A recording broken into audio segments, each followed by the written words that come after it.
노년을 지혜롭게 실버의 지혜입니다. 오늘도 마음이 조금 편해지는 이야기 함께 나누겠습니다. 혹시 누군가와 대화할 때 설명을 해도 근거를 보여줘도 결국 돌아오는 말은 그래도 내가 맞다. 이런 경험 한 번쯤은 있으시죠? 아니, 그게 아니라고요. 내가 평생 이 일 해봤는데 내가 맞아요. 제가 직접 봤다니까요. 왜 자꾸 그래요? 이런 식으로 상대와의 대화가 진전 없이 시간만 흘려보냈던 순간 누구라도 한 번쯤 겪어봤을 겁니다. 말이 안 통하는 사람 앞에서 느끼는 그 피로감. 속 위의 경읽기도 아니고 내가 왜 이렇게까지 설명을 해야 하나 싶은 허탈함. 차라리 벽 보고 혼자 이야기하는 게 낫지 하며 괜히 말 꺼냈다가 내가 더 지쳐버린 그 순간들. 정말 답답하고 속상하죠. 내 말이 틀린 것도 아닌데 왜 나만 이렇게 힘들어야 하는지 모르겠고요. 옳은 말을 해도 맞는 말을 해도 절대 자기 말이 맞다며 우겨대는 사람들.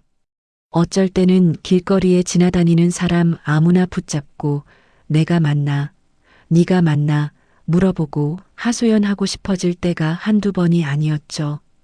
그런데요, 겪어보기도 하고 곰곰이 생각도 해보니 이런 사람들과의 대화에서 문제는 논리가 아니었던 것 같습니다. 나를 답답하게 했던 사람들의 팔알은 틀린 걸 몰라서가 아니라 다른 이유로 맞다고 말하는 겁니다. 여기서 더 신기한 건 똑같이 지적을 받아도 어떤 사람은 웃으며 아, 그랬구나 하고 넘기는데 어떤 사람은 끝까지 우긴다는 겁니다. 도대체 무슨 차이일까요? 이 차이를 아는 순간 더 이상 설득하려 애쓰지 않게 됩니다. 상대의 마음을 바꾸려고 노력하지 않아도 되고 내가 옳다는 걸 증명하려고 애쓰지 않아도 됩니다. 그냥 내 마음만 편하게 지키면 되는 거죠. 나이가 들수록 모든 대화에 답할 필요는 없습니다. 모든 사람을 이해시킬 필요도 없고요. 오히려 지금이 좋은 시기일 수도 있어요. 이제는 억지로 참지 않아도 되는 나이니까요. 이 이야기를 듣는 여러분도 이제는 억지로 참지 않아도 될 것 같다고 느끼는 분들도 계시지 않나요? 아직 말이 안 통하는 벽창호 같은 사람과 대화할 때 참아야 할지, 이해해야 할지, 도통 판단이 안 서는 분들이 계신다면 오늘 이야기를 끝까지 들어보시기 바랍니다. 지금부터 틀린 말도 맞다고 우기는 사람의 머릿속 구조와 우리가 지켜야 할 대화의 선은 대체 어디까지인가에 대한 이야기를 해보겠습니다. 오늘 주제가 마음에 드신다면 구독과 좋아요 눌러주세요. 여러분의 작은 응원이 더 솔직하고 진심 어린 이야기를 나누는 힘이 됩니다. 첫 번째, 끝까지 우기는 사람의 진짜 이유를 알고 계신가요? 주변에 보면 이런 분들이 꼭 있습니다. 내가 그때 분명히 그렇게 말했어. 아니야, 내가 잘못 들은 거야. 내 기억이 확실한데 왜 자꾸 내가 틀렸다고 그래? 이런 말을 입에 달고 사는 사람들이죠. 작은 일에서부터 큰 일까지 항상 자기 말만 맞다고 합니다. 다른 사람들이 여럿이서 아니에요. 그게 아닌데요 해도 소용없습니다. 끝까지 자기 말만 반복하죠. 어떤 분은 정말 황당한 이야기도 우깁니다. 요즘 달걀이 한 판에 2만 원이래. 옆에서 아니에요. 그 정도는 안 해요 하면 아니야. 내가 뉴스에서 봤어. 분명히 그랬어. 이렇게 나옵니다. 실제로는 전혀 그렇지 않은데도 말이죠. 이런 사람들을 보면 참 답답합니다. 왜 저렇게까지 우길까 싶기도 하고요. 그냥 아, 그랬구나. 내가 잘못 알았네 하면 될 텐데 왜 그렇게 못하는 걸까요? 사실 이 사람들 일부러 그러는 게 아닙니다. 자기도 모르게 그렇게 되는 겁니다. 이유를 생각해 보면 자존감과 관련이 있는 것 같습니다. 심리학에서는 이걸 자존감 방어 심리라고 부릅니다. 이 사람들은 평생 인정받지 못한 경험이 쌓여 있는 경우가 많습니다. 어렸을 때부터 내 말은 틀렸어. 넌 그것도 몰라? 이런 말을 많이 들었을 수도 있고요. 직장에서나 가정에서 무시당한 경험이 많았을 수도 있습니다. 그래서 내 말이 틀렸다는 걸 인정하는 순간 이 사람들은 내가 틀린 사람이 된 것처럼 느낍니다. 나는 가치 없는 사람이야. 나는 아무것도 모르는 사람이야. 이렇게 느껴지는 거죠. 그래서 무의식적으로 자기를 방어하게 됩니다. 틀린 말이라도 끝까지 붙잡고 있는 거예요. 예를 들어볼게요. 동창 모임에서 누군가 우리 그때 수학여행 경주 갔었잖아 하고 말합니다. 그런데 누군가가 다시 아니야. 우리 부여 갔었어. 이렇게 말하죠. 다른 사람들이 아니야. 경주 맞아. 불국사 갔었잖아. 하는데도 그분은 계속 아니라고 내 기억엔 부여였어 하고 우깁니다. 왜 그럴까요? 그분한테는 내가 기억을 잘못했다는 게 내 기억력이 나빠졌다. 내가 늙었다.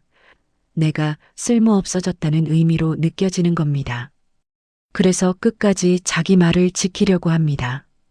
그게 자기 자신을 지키는 유일한 방법이라고 느끼는 거죠. 이걸 이해하면 우리 마음이 조금 편해집니다. 저 사람이 나를 무시해서 저러는 게 아니구나. 내 말이 틀려서가 아니라 저 사람이 불안해서 저러는 거구나. 그렇게 이해하고 나면 억울한 마음이 조금 가라앉습니다. 이런 사람들의 특징은 내가 틀렸다는 말을 견디기 어렵다는 데 있습니다. 그러니 우리가 굳이 이 사람을 이기려고 할 필요가 없습니다. 이건 논리 싸움이 아니니까요. 이건 그 사람의 마음을 지키는 싸움이고 우리가 그 싸움에 끼어들 필요는 없는 겁니다. 관계에서 중요한 건 꼭 누가 옳은지 증명하는 것보다는 서로 마음이 편한 상태를 유지하는 게 아닐까 싶습니다. 그러니 상대가 우긴다고 해서 우리가 꼭 맞서 싸울 필요는 없습니다.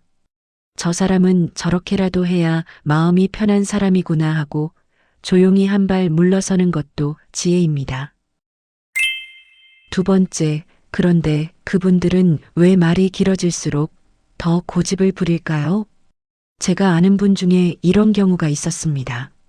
아파트 주민회의에서 관리비 이야기가 나왔는데요. 한 분이 우리 아파트 관리비가 너무 비싸다고 말한 적이 있었습니다. 실제로는 평균 정도였는데 말이죠. 누군가 자료를 보여주면서 아니에요. 우리 아파트는 평균 정도예요 하고 설명했습니다. 그런데 그분은 계속 말을 이어갔습니다. 아닌데요? 제가 다른 아파트 사는 친구한테 들었는데 우리보다 훨씬 싸다고 했어요. 그러더니 갑자기 다른 이야기까지 꺼내기 시작했습니다. 우리 아파트 전기료도 이상하게 많이 나오고요. 그리고 청소 상태도 별로고 경비 아저씨도 불친절하고 주차 공간도 부족하고 처음엔 관리비 이야기였는데 말이 길어지면서 점점 다른 불만까지 쏟아져 나왔습니다. 목소리도 점점 커지고 표정도 굳어졌죠. 그러면서 본인은 점점 더 내 말이 맞아라고 확신하게 됐습니다. 결국 그날 회의는 분위기만 나빠지고 끝났습니다. 사소한 얘기로 시작했는데 말이 길어지면서 싸움까지 가는 경우가 이렇게 흔히 있습니다. 왜 이런 일이 생길까요? 이건 심리학에서 말하는 확증 편향이라는 것과 관련이 있습니다.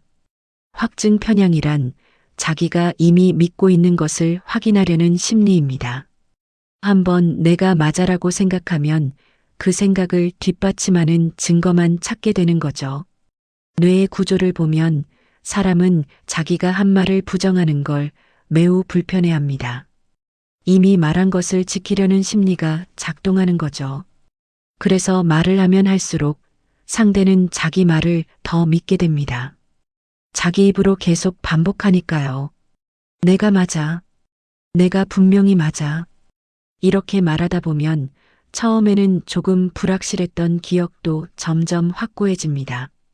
실제로는 잘못 알고 있는 내용인데도 말을 길게 하다 보면 본인은 완전히 확신하게 되는 겁니다. 그리고 말이 길어질수록 감정도 커집니다. 감정이 커지면 이성은 점점 작아지고요. 그러면 더 이상 논리적인 대화가 불가능해집니다. 상대는 물러설 출구를 잃게 되는 거죠. 내가 여기서 인정하면 지금까지 한 말이 다 뭐가 되나 이런 생각이 드는 겁니다. 그래서 대화가 길어질수록 상대는 물러설 출구를 잃습니다.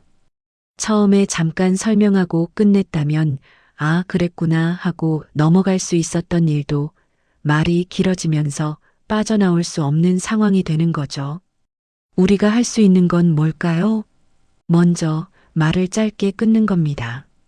길게 설명하려고 하지 마세요. 상대가 말을 길게 할수록 더 확신하게 됩니다. 그리고 맞장구를 쳐주지 마세요. 그래요? 그랬어요? 이런 반응을 하면 상대는 자기 말을 계속하게 됩니다. 대신 이렇게 말하세요. 그렇게 생각하실 수도 있겠네요.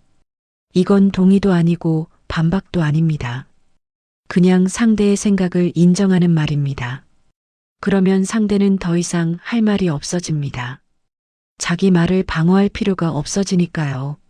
나이 들수록 알게 되는 게 있죠. 모든 말에 꼭 대답할 필요는 없다는 거요. 때로는 가만히 있는 게 더 나을 때도 있더라고요. 말이 길어지기 전에 조용히 끝내는 지혜. 그게 우리를 지키는 방법입니다.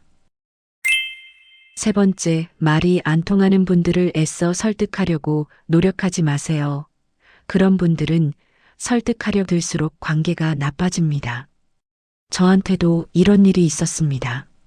몇 년 전에 가까운 친구와 의견이 달랐던 적이 있습니다. 별것 아닌 일이었는데 저는 친구를 설득하려고 했습니다. 아니, 이건 이렇게 하는 게 맞아. 내 말 들어봐. 내가 경험이 있어서 아는데 이렇게 말이죠. 친구는 처음엔 들어주는 듯 했습니다. 그런데 제가 계속 말하니까 친구 표정이 점점 굳어지기 시작했습니다.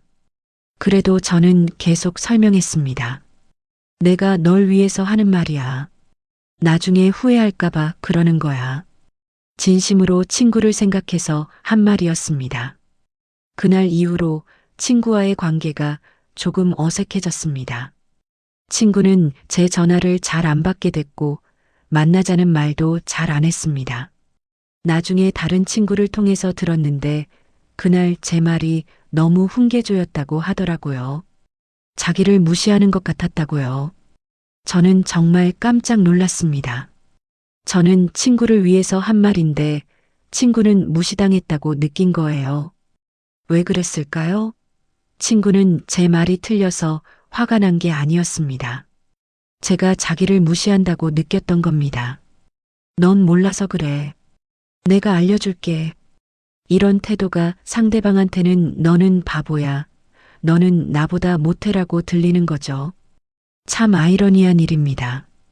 우리가 상대를 설득하려고 하면 할수록 상대는 자기가 무시당한다고 느낍니다. 그리고 무시당한다고 느끼면 절대 마음이 바뀌지 않습니다. 오히려 더 강하게 자기 입장을 고집하게 되죠. 이게 바로 옳음 경쟁의 함정입니다. 이건 대화하는 방식 자체의 문제인 것 같습니다. 설득하려는 사람은 이렇게 생각합니다. 나는 옳고 너는 틀렸어. 그러니 내 말을 들어. 상대방은 이렇게 듣습니다. 나는 너보다 위야. 너는 내 말을 들어야 해. 이렇게 되면 대화가 아니라 권력 관계가 됩니다. 위아래가 생기는 거죠. 그리고 권력 관계에서는 누군가는 반드시 지는 사람이 됩니다. 아무도 지고 싶어 하지 않습니다. 그래서 싸움이 되는 겁니다. 갈등이 반복되는 구조를 보면 항상 이런 패턴이 있습니다. 한 사람이 내가 맞아라고 주장하면 다른 사람도 아니야. 내가 맞아라고 맞섭니다. 그러면 첫 번째 사람은 더 세게 주장하고 두 번째 사람도 더 세게 맞섭니다. 이렇게 계속 반복되면서 관계가 상하는 거죠. 이런 구조를 깨는 방법은 간단합니다. 설득을 포기하는 겁니다. 내 말이 맞아를 증명하려고 하지 마세요. 대신 내 생각은 뭐야? 라고 물어보세요. 나는 이렇게 생각하는데 너는 어떻게 생각해? 내 생각엔 이게 나은 것 같은데 내 의견도 듣고 싶어. 이렇게 말하면 상대는 자기가 존중받는다고 느낍니다. 그러면 마음이 조금씩 열리기 시작합니다. 물론 이렇게 해도 상대가 안 바뀔 수 있습니다. 그래도 괜찮습니다. 사실 더 중요한 건 상대를 바꾸는 것보다 관계를 지키는 게 아닐까 싶습니다. 나이가 들면서 알게 되는 게 있죠. 사람은 바꿀 수 없다는 거요. 사람은 스스로 바뀌고 싶을 때만 바뀌더라고요. 그러니 우리가 할 일은 상대를 바꾸려고 애쓰는 게 아니라 우리 마음을 편하게 유지하는 겁니다. 이길수록 관계는 멀어집니다. 내가 옳다를 증명하는 것보다 우리가 편하다를 유지하는 게 더 중요합니다. 그 마음을 잊지 마세요. 네 번째, 그런 사람들에게 이해해 주길 바라지 마세요. 조금 아까 말씀드렸듯이 이 사람들은 설득 대상이 아닙니다. 이 한 문장을 꼭 기억하셨으면 합니다. 틀린 말을 맞다고 우기는 사람들, 이분들은 설득의 대상이 아닙니다. 논리로 이길 수 있는 상대가 아니에요. 아무리 잘 설명해도, 아무리 증거를 보여줘도 이분들은 바뀌지 않습니다. 젊은 사람들이 말하는 말로는 일명 무적의 논리라고 하죠. 그분들이 가진 논리에 대해 대항할 적이 없다는 이야기입니다. 말 그대로 그분들의 논리는 무적인 셈이죠. 그럼 우리가 할 수 있는 건 뭘까요? 사실 답은 하나인 것 같습니다. 기대를 조금 내려놓는 거죠. 이번엔 내 말을 이해해 주겠지. 설명을 잘하면 알아들을 거야. 이 사람도 나중엔 깨닫겠지. 이런 기대를 내려놓는 겁니다. 솔직히 말하면 이 사람은 아마 안 바뀔 겁니다. 지금까지 안 바뀌었던 것처럼 앞으로도 그럴 가능성이 큽니다. 이 말이 냉정하게 들리실 수도 있습니다. 하지만 이게 현실입니다. 그리고 이 현실을 받아들이면 우리 마음이 편해집니다. 왜냐하면 기대가 없으면 실망도 없으니까요. 심리학에서는 이걸 기대 조절 효과라고 부르던데요. 기대를 낮추면 스트레스가 줄어든다는 거죠. 기대를 조절하는 것만으로도 우리 마음이 훨씬 편해질 수 있습니다. 예를 들어 볼게요. 자녀분과 이야기할 때를 생각해 보세요. 아들이나 딸이 명절에 집에 옵니다. 우리는 이런 기대를 합니다. 이번엔 좀 오래 있겠지. 이번엔 나랑 이야기 좀 하겠지. 이번엔 내 말도 들어주겠지. 그런데 자녀는 도착하자마자 방에 들어가서 핸드폰을 봅니다. 밥 먹고 나서도 TV만 보다가 금방 가야 한다고 합니다. 우리는 실망합니다. 서운하고 섭섭하고 화도 납니다. 내가 뭘 잘못했나 싶기도 하고요. 그런데 만약 처음부터 기대를 안 했다면 어땠을까요? 애들은 원래 바빠. 잠깐 얼굴이나 보고 가겠지. 이렇게 생각했다면 실망할 일도 없었을 겁니다. 같은 상황인데 우리 마음은 완전히 다릅니다. 이게 기대의 힘입니다. 틀린 말을 우기는 사람도 마찬가지입니다. 이 사람은 절대 내 말을 안 듣는 사람이야. 처음부터 이렇게 생각하세요. 그러면 그 사람이 우겨도 우리는 놀라지 않습니다. 아, 저 사람 원래 저래 하고 넘어갑니다. 억울하지도 화나지도 않습니다. 예상했던 일이니까요. 물론 이게 쉽지는 않습니다. 우리는 사람을 믿고 싶어 합니다. 이번엔 다를 거야 라고 기대하고 싶어 합니다. 하지만 그 기대가 우리를 아프게 합니다. 나이가 들면서 우리는 배웁니다. 모든 사람이 나와 같지는 않다는 걸요. 어떤 사람은 절대 바뀌지 않는다는 걸요. 그걸 인정하는 게 포기라고 생각하실 수도 있는데 저는 오히려 그게 성숙이 아닐까 싶습니다. 나를 지키기 위한 방법이기도 하고요. 기대를 내려놓는 순간 말이 짧아지고 마음이 편해집니다. 상대가 바뀌길 바라지 마세요. 내 말을 알아들을 거라고 기대하지 마세요. 대신 이렇게 생각하세요. 저 사람은 저런 사람이야. 그냥 그런 거야. 그렇게 생각하면 우리 마음이 편해집니다. 상처받지 않게 됩니다. 그리고 그게 나를 지키는 첫걸음입니다. 5번째, 엄한 말싸움은 이 말로 원천 차단해 버리세요. 복지관에서 어르신들끼리 이야기를 나누는데 한 분이 계속 틀린 이야기를 하고 계셨습니다. 요즘 쌀값이 1kg에 10,000원이래. 옆에서 누군가 그 말에 놀라서 아니에요. 그 정도는 안 해요 하고 말했습니다.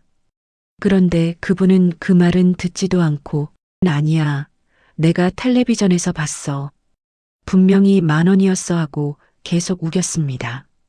옆에 있던 분들이 하나둘 끼어들기 시작했습니다. 그건 특수한 쌀 이야기일 거예요. 일본 이야기 아니에요? 요즘 쌀값이 어디 그렇게 비싸요? 말이 점점 커지고 분위기가 어색해졌습니다. 몇 분은 표정이 굳어졌고 몇 분은 고개를 돌려버렸습니다. 그때 한 분이 조용히 이렇게 말했습니다. 어디에선 그 가격에 파는 쌀도 있겠죠.